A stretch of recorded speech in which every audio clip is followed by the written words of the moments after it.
Live on the floor here at ITC 2024. I've got a good friend of mine here, Nate Golia here, and he's actually representing Celent, and I wanted to have a quick conversation about what it is that you're seeing on the floor. And I think you've got us focus on claims this year. Is that about right? Yeah, I've been focusing on claims ever since I came over to Celent about a year ago.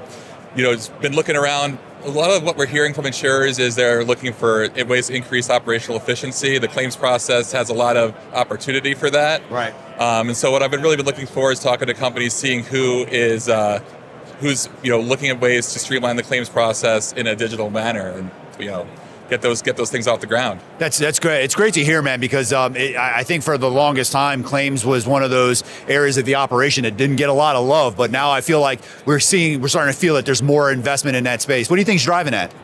Well, I think, quite frankly, it's the size and the quality of claims that are happening. We spent a lot of 2023 hearing about people pulling out of regions. Insurers didn't want to deal with these things as much, but you can't do that forever. You're going to just shrink your way completely out of business. You got to be in business. You got to be able to manage claims, retain customers, in order to keep your insurance company together. The other thing is, the attrition on the customer side. You want to reduce that. If you're trying to be an operationally efficient company, you want to keep your customers in the fold. Best way to do that is to show up at the time of claim, get that claim paid out, make people whole again, and then they're not looking around. They don't have that wandering eye. Yeah, that makes a lot of sense. I won't ask you to name any names, but what kind of technologies or patterns are you seeing, trends that you're seeing that you think would be important for claims executives to be thinking about? Well, we can't not mention generative AI here. I know a lot of people have probably said that. Specific to the claims process, though, there's a lot of applications. There's the co-piloting for adjusters. Another thing that claims organizations are facing is that there's some turnover. With some of the more seasoned adjusters leaving, you got new people coming in. Yeah. They're going to need that guidance, especially as claims get more complex. Yep. And especially as those organizations shrink and more is going on those adjusters' plates. The ability to leverage those co-pilots is going to be really important. But I wouldn't look away from generative AI and other AI's ability to summarize, review documents, get that stuff front and center, put that in front of people who need to review it.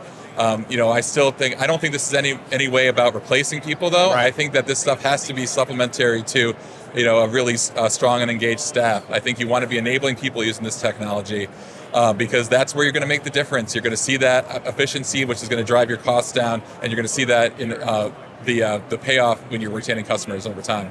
Yeah, I love that, Nate. I was actually talking to the CEO of a solution provider in the claim space yesterday, and she made a very interesting point. Instead of you saying artificial intelligence for AI, she said augmented intelligence. Yeah. So, and that really emphasizes the whole co-pilot notion of things, right? Yeah, definitely, for sure. That's what we're hearing a lot of that as well. That people, I like to say that because I don't want to be the one who says implement all this stuff, and then someone says, well, we heard this guy from Celent say it, and then we fired everyone. No, we don't want you to do that. We think you have to be augmenting your staff. There is one other thing I wanted to mention, though, on the technology side. Is a little different from generative AI, which I know you probably heard a lot about.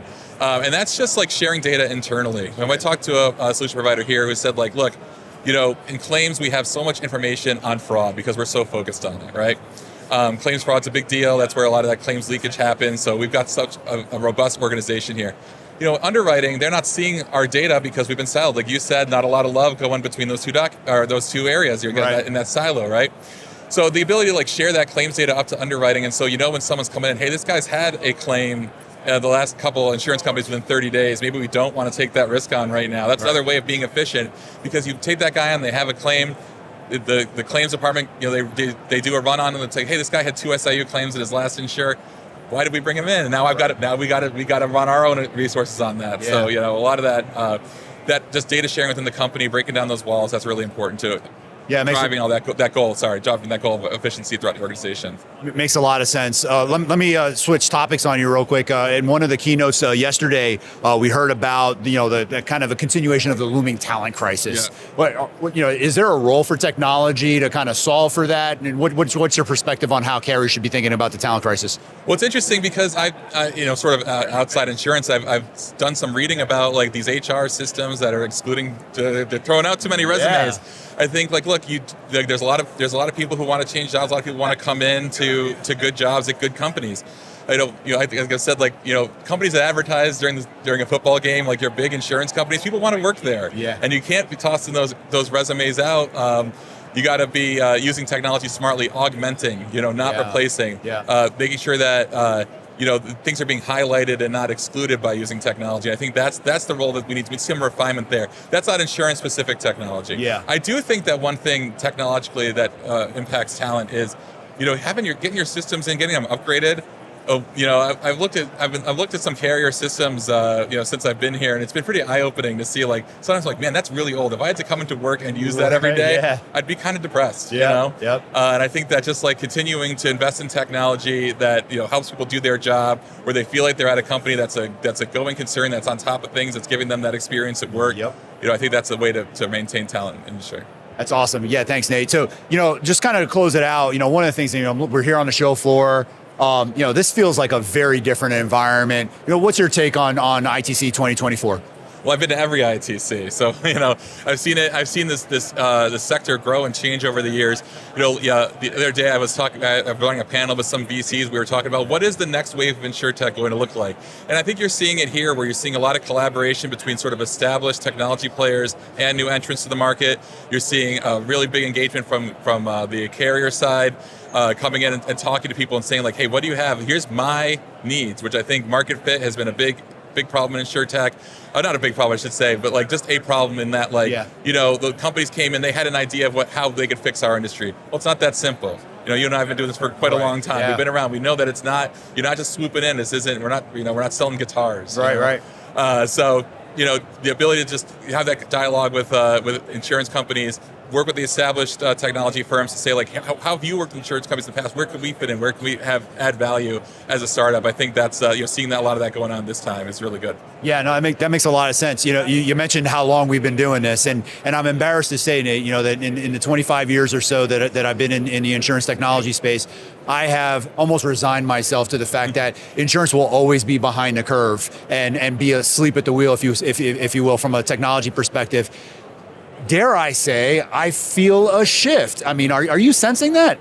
Well, I think there is. I think because companies feel a need to change it for all those reasons we talked about before. They want to be more efficient. They want to retain customers. They want to retain staff. How do you do that? You gotta exist on the same level that all these other companies you're competing for talent and customers with are achieving. So I think that there is a lot of that coming into the industry, a lot of that innovative spirit. It's like you said, 25 years. I'm almost 20. I'm like 16 or something. Yeah. And so, it's definitely very different from when I started in, like what the conversations were around technology were. And just seeing that changes is really good. Yeah, I get the sense that, as you point out, Nate, that whether we're talking about human capital or we're talking about customer experience, we've realized as an industry that we've got to compete with just the kind of the broader trends. It's not even just insurance. We're opening up and recognizing we're part of a larger marketplace. But not just that, but like within insurance, you may, I think to keep in mind, like a rising tide lifts all boats. Yeah. I had simultaneous claims with two different insurance companies over the summer. One was really good, one was really bad. And, the really bad one, I would say, like, look, I'm in this industry. I know how hard it is. I know it's like, I still want nothing to do with this company ever again. Right, you know what I mean? Right. And like the point I'm trying to make is like, if we all, kind of make those achievements as an industry, you don't have a situation like an auto insurer, like, hey, I'm providing this value, and my customers are still mad at me. It's like, yeah, because they feel like they got screwed by their home insurer a couple weeks ago, and they're coming. They only see you as the industry, Right. So everyone should be focusing on that, because like everyone impacts each other, and those experiences from customer to customer do impact whether you're talking about auto, home, or because the customer doesn't see it that way. They just see you as an insurance company. Yeah, that makes a lot of sense. Nate, thank you so much for the investment and time. I really appreciate it. This has been a great conversation. Ladies and gentlemen, Nate Golia with Celent, another insurtech innovator here in ITC 2024.